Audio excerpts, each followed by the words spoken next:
इस वीडियो में हम लोग बात करेंगे इलेक्ट्रिक पोटेंशियल और इलेक्ट्रिक पोटेंशियल डिफरेंस के बारे में। इसका मतलब हुआ विद्युत विभव और विद्युत विभवांतर। लेकिन अपने टॉपिक को शुरू करने से पहले मैं आपको स्क्रीन पर कुछ दिखाना चाहता हूं। देखिए, हमारे स्क्रीन पर आप दो ऑब्जेक्ट देख सकते हैं। एक ऑब्जेक्ट 80 डिग्री सेल्सियस पर है और दूसरा ऑब्जेक्ट 70 डिग्री सेल्सियस पर है। अगर इन दोनों ऑब्जेक्ट को इस तरह से आपस में संपर्क करा दिया जाए, सटा दिया जाए, तो आप बता सकते हैं किस ऑब्जेक्ट से ऊष्मा निकलकर किस ऑब्जेक्ट में जाएगी। यह बहुत आसान सा कॉन्सेप्ट है। इसके बारे में आपने क्लास 7 और क्लास 9 में पढ़ा होगा। ऊष्मा का प्रवाह उच्च ताप वाले वस्तु से निम्न ताप वाले वस्तु की ओर होता है। तो इसका मतलब यहां हुआ, ये जो आप रेड कलर का ऑब्जेक्ट देख पा रहे हैं, ये ऑब्जेक्ट ये हाई टेम्परेचर पर है।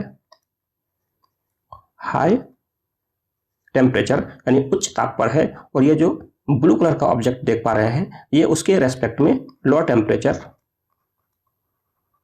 यानी कि निम्न ताप पर है। तो इस तरह से क्या होगा, उच्च ताप वाले वस्तु से निकल करके ऊष्मा निम्न ताप वाले वस्तु में आएगा। इसका मतलब ऊष्मा का प्रवाह होने के लिए ताप में अंतर होना जरूरी है।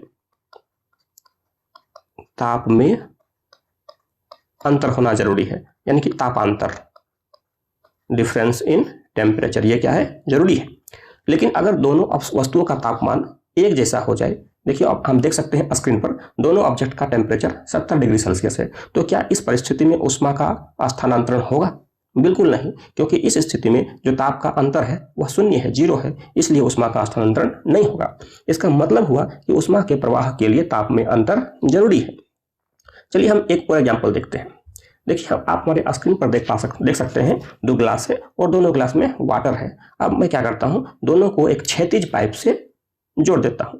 अब जैसे ही दोनों को मैं एक क्षैतिज पाइप से जोड़ देता हूं, आप बता सकते हैं कि किस गिलास से जल निकलकर किस गिलास में जाएगा। चलिए मैं नेमिंग करता हूं। इस गिलास का नाम देता हूं ए और इस गिलास का नाम देता हूं बी। अब आप यहां बोल सकते हैं कि पानी का प्रवाह यानी जल का प्रवाह नहीं होगा।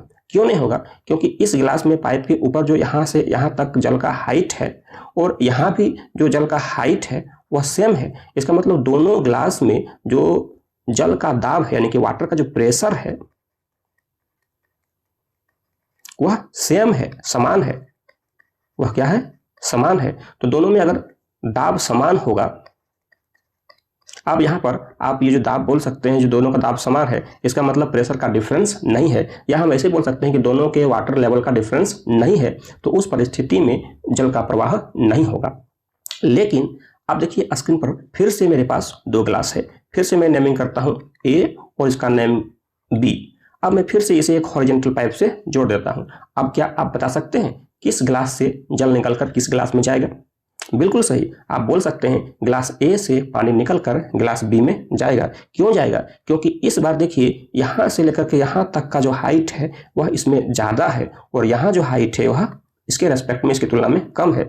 मतलब यहां प्रेशर पानी का ज्यादा होगा और यहां प्रेशर पानी का कम होगा। इसका मतलब दोनों गिलास में दाब का अंतर हो गया। दोनों गिलास के जल में दाब में क्या हो गया? अंतर हो गया, प्रेशर में डिफरेंस आ गया और इसी वजह से जल का प्रवाह हुआ। तो इस तरह से हम यह भी जानते हैं कि जल का प्रवाह हाई प्रेशर से लो प्रेशर की ओर होता है। तो दो कॉन्सेप्ट जो हम लोगों ने अभी देखा कि ऊष्मा का प्रवाह में ताप का अंतर जरूरी है, जल के प्रवाह में दाब का अंतर जरूरी है, उसी प्रकार से आवेश के प्रवाह के लिए भी उस जो विद्युत दाब है यानी कि इलेक्ट्रिकल प्रेशर है उसमें डिफरेंस होना जरूरी है। और इसी इलेक्ट्रिकल प्रेशर को हम लोग पोटेंशियल डिफरेंस यानी कि विभवांतर कहते हैं।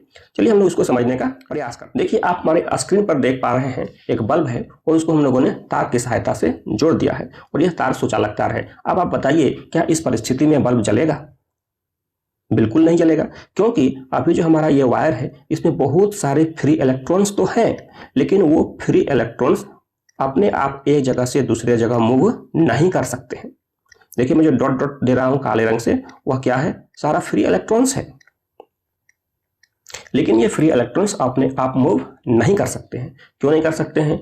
क्योंकि ये अपनी जगह से बंधे हुए हैं। लेकिन अगर कोई ऐसा तरीका आ जाए जो इन इलेक्ट्रॉन्स को मूव करा दे, जैसे कोई आकर के इन इलेक्ट्रॉन्स को इस तरह से मूव कराने लगे, तो जैसे ही मूव होगा वैसे ही इस तार से होकर के विद्युत धारा प्रवाहित होने लगेगा। तो इस तार से विद्युत धारा प्रवाहित होने के लिए इलेक्ट्रॉन्स का गतिशील होना जरूरी है। और इलेक्ट्रॉन को गतिशील कौन करेगा? उसके लिए हमें चाहिए पोटेंशियल डिफरेंस, क्योंकि आवेश का प्रवाह तभी हो सकता है जब पोटेंशियल डिफरेंस हो। और ये पोटेंशियल डिफरेंस कौन लाता है? सेल। आप देख सकते हैं हमारे स्क्रीन पर एक सेल है। अब देखिए इस सेल में दो टर्मिनल्स होते हैं, एक को हम लोग बोलते हैं पॉजिटिव टर्मिनल और एक को हम लोग बोलते हैं, इस टर्मिनल को मैं बात करता हूँ ये पॉजिटिव टर्मिनल है और इसे मैं बात करता हूँ ये क्या है? नेगेटिव टर्मिनल है। अब देखिए ये जो पॉजिटिव टर्मिनल आप देख रहे हैं ये इलेक्ट्रॉन को अपनी तरफ आकर्षित करेगा, क्योंकि ये पॉजिटिव है और इलेक्ट्रॉन नेगेटिव होता है, तो negative charge particle positive terminal की तरफ आकर्षित होंगे। अब नीचे देखिए यहाँ पर ये नेगेटिव पार्टिकल है, सॉरी नेगेटिव टर्मिनल है, यह इलेक्ट्रॉन को प्रतिकर्षित करेगा, मतलब इसको दूर भगाएगा, इस तरह से इसको क्या करेगा? दूर ले जाएगा। तो अब क्या होगा? यहाँ से इलेक्ट्रॉन चलना शुरू होगा और ऐसे ऐसे घूम घूम के ऐसे ऐसे ऐसे ऐसे होते हुए वापस लास्ट में यहाँ पहुंच जाएगा और इस तरह से इसका एक सर्किट कंप्लीट हो जाएगा। और जैसे ही सर्किट कंप्लीट होगा इलेक्ट्रॉन का फ्लो होना शुरू हो जाएगा, मतलब इस तार से होकर विद्युत धारा प्रवाहित होने लगेगा और बल्ब जल जाएगा। तो ये सेल क्या किया? पोटेंशियल डिफरेंस उत्पन्न किया। अब देखिए यहाँ पर इलेक्ट्रॉन का जो फ्लो है, इलेक्ट्रॉन नेगेटिव टर्मिनल से निकलेगा और इस तरह से होते हुए आप देख सकते हैं मेरा एरो जो मैं बना रहा हूं यह फ्लो ऑफ इलेक्ट्रॉन का डायरेक्शन है। तो इलेक्ट्रॉन इस तरह से मूव करेगा, जो मेरा ब्लैक कलर का लाइन है वो इलेक्ट्रॉन के फ्लो के डायरेक्शन को रिप्रेजेंट कर रहा है। अब देखिए मैं करंट का डायरेक्शन रिप्रेजेंट करता हूं। करंट का डायरेक्शन इलेक्ट्रॉन के डायरेक्शन के जस्ट अपोजिट होता है, तो करंट को हम लोग पॉजिटिव टर्मिनल से निकलता हुआ मानते हैं। इस तरह से करंट निकल करके ऐसे इस डायरेक्शन में एक कंप्लीट सर्किट में मूव कर जाएगा। तो यहां से हमने क्या देखा कि अगर इलेक्ट्रॉन इस डायरेक्शन में फ्लो करेगा तो करंट जो कन्वेंशनल करंट का डायरेक्शन होगा वह उसके अपोजिट हो जाएगा, और यहाँ पर सेल का क्या काम है? सेल का काम है तार के दोनों टर्मिनल के बीच पोटेंशियल डिफरेंस जिसको हम लोग हिंदी में कहते हैं विभवांतर। तो ये सेल के दोनों टर्मिनल के बीच विभवांतर उत्पन्न, तार के दोनों टर्मिनल के बीच विभवांतर उत्पन्न कर दिया। अब ये विभवांतर होता क्या है उसको हम लोग समझते हैं। विभवांतर को समझने से पहले हम लोग बात करेंगे विद्युत विभव। देखिए हमारे पास स्क्रीन में आप देख सकते हैं एक पॉजिटिव चार्ज है और इस पॉजिटिव चार्ज को मैं रिप्रेजेंट करता हूं कैपिटल Q से, और इससे कुछ दूरी पर एक और चार्ज हमारा रखा हुआ है, यह भी क्या है? पॉजिटिव है, और इसे मैं मान लेता हूं टेस्ट चार्ज है और इसे मैं रिप्रेजेंट करता हूं Q0 से। तो अब देखिए ये जो बड़ा वाला चार्ज है छोटे वाले चार्ज को क्या करेगा? रिपेल करेगा, प्रतिकर्षित करेगा, क्योंकि दोनों समान चार्ज है।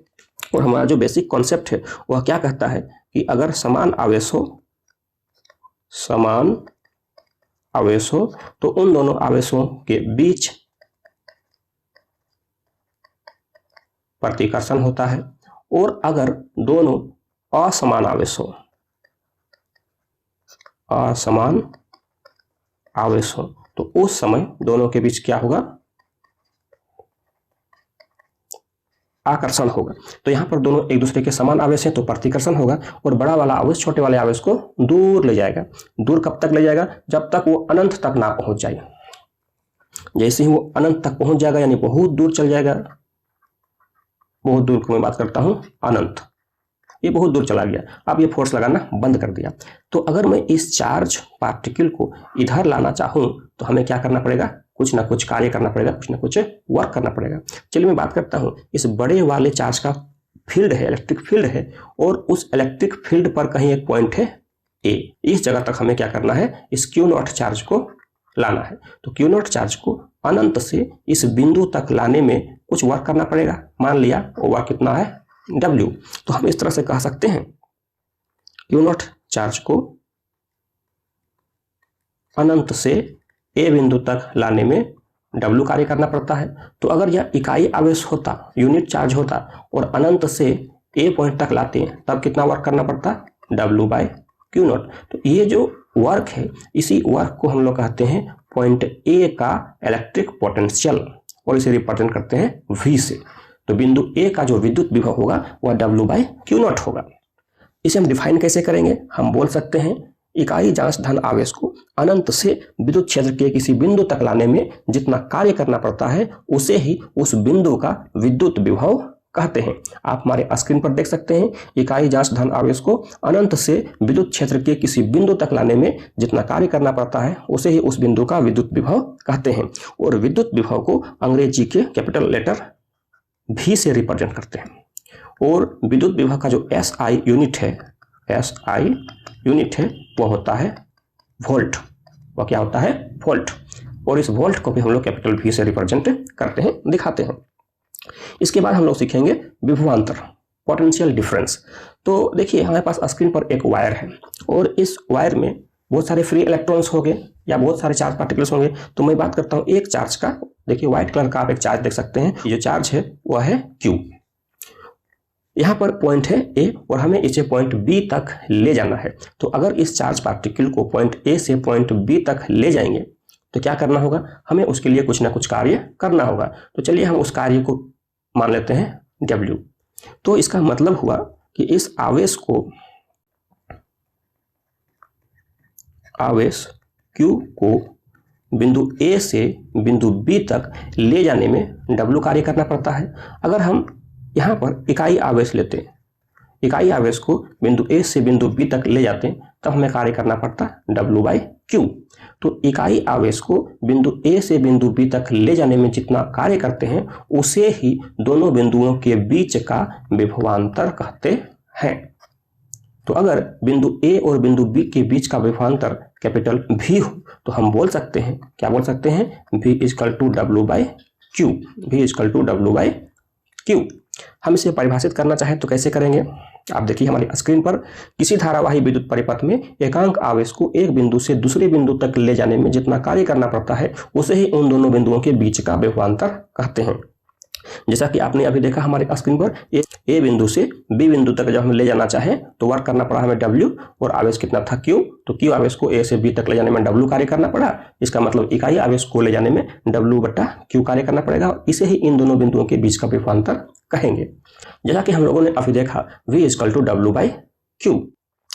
तो एक इंपॉर्टेंट चीज मैं आपको दिखा रहा हूं, विद्युत विभवांतर का SI मात्रक वोल्ट है। वोल्ट क्यों है? क्योंकि इटली के एक बहुत ही महान वैज्ञानिक हुए अलेसांद्रो वोल्टा, उन्हीं के सम्मान में इस विभवांतर को वोल्ट नाम दिया गया और इसे हम लोग अंग्रेजी के लेटर V द्वारा दिखाते हैं। आप देख सकते हैं हमारे अलेसांद्रो वोल्टा महाशय को। अब देखिए, अगर किसी धारावाही विद्युत परिपथ में एक कूलम आवेश को एक बिंदु से दूसरे बिंदु तक ले जाने में 1 जूल कार्य करना पड़ता है तो उन दोनों बिंदुओं के बीच का विभवांतर 1 वोल्ट होता है। ऐसा कैसे हो गया? अभी आप लोगों ने एक इक्वेशन देखा था, V = W/Q। ये W क्या है? किया गया कार्य। चलिए मान लेता हूं यह किया गया कार्य है 1 जूल और Q क्या है? आवेश। अगर यह 1 कूलम हो जाए तब V = कितना हो जाएगा? 1 जूल बटा 1 कूलम। इसका मतलब ये हो गया 1 वोल्ट। ये क्या हो गया? 1 वोल्ट। तो अभी तक हम लोगों ने देखा विद्युत विभव क्या होता है, विभवांतर क्या होता है और इसका SI मात्रक क्या है। चलिए अब हम लोग देखते हैं इसको हम लोग मापते कैसे हैं। तो विद्युत विभव को मापने के लिए वोल्ट मीटर का प्रयोग किया जाता है। वोल्ट मीटर एक ऐसा यंत्र है जिसके द्वारा हम विभवांतर को मापते हैं और वोल्ट मीटर को सर्किट में हमेशा पैरेलल में लगाया जाता है। हमेशा पैरेलल यानी कि पार्श्व क्रम या समांतर क्रम में लगाते हैं। ये पार्श्व क्रम या समांतर क्रम क्या होता है उसको आप एक डायग्राम में देखने का प्रयास करें।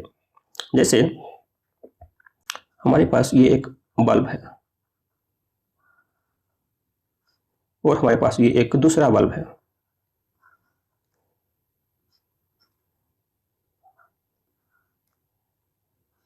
हमारे पास ये एक सेल है और यहाँ एक स्विच है और यहाँ हमारे पास एक एमीटर है। एमीटर का काम क्या है? करंट को मेजर करना, जिसके बारे में हम लोगों ने पिछली वीडियो में बात किया था। जिन लोगों को पिछला वीडियो देखना है वो ऊपर आई बटन को क्लिक करके देख सकते हैं। अब देखिए हम लोग जैसे ही स्विच को ऑन करेंगे वैसे ही करंट का फ्लो होना शुरू हो जाएगा। ये मैं नाम देता हूँ बल्ब A और इसे मैं नाम देता हूँ बल्ब B। यहाँ पर एक पॉइंट है, यहाँ एक पॉइंट है और एक पॉइंट मेरा यहाँ पर है। अगर मैं कहूँ कि मुझे बल्ब A के सिरों के बीच का पोटेंशियल डिफरेंस मेजर करना है तो हमें बल्ब A के सिरे के बीच ही वोल्ट मीटर को लगाना होगा। लेकिन अगर हम कहें कि नहीं, हमें बल्ब बी के सिरों के बीच का पोटेंशियल डिफरेंस मेजर करना है, तो हम क्या करेंगे, बल्ब बी के बीच के हम लोग क्या करेंगे, वोल्ट मीटर लगा देंगे। तो इस तरह से हम लोग वोल्ट मीटर को लगाते कैसे हैं वो चीज़ देख लिए। अब अगले वीडियो में हम लोग बात करेंगे कि इलेक्ट्रिक सर्किट में जो जो कंपोनेंट यूज होता है, जो जो अवयव यूज होते हैं, उनका संकेत यानी कि सिंबल क्या क्या है और हम कैसे उसको अरेंज करते हैं। तो आज की वीडियो में इतना ही। वीडियो को अंत तक देखने के लिए धन्यवाद। वीडियो कैसी लगी आप मुझे कमेंट करके बताएं। अच्छी लगी तो आप दोस्त मित्रों के साथ अवश्य शेयर करें और पूरे चैप्टर का वीडियो फ्री में पाने के लिए मेरे चैनल को सब्सक्राइब करना ना भूलें। धन्यवाद।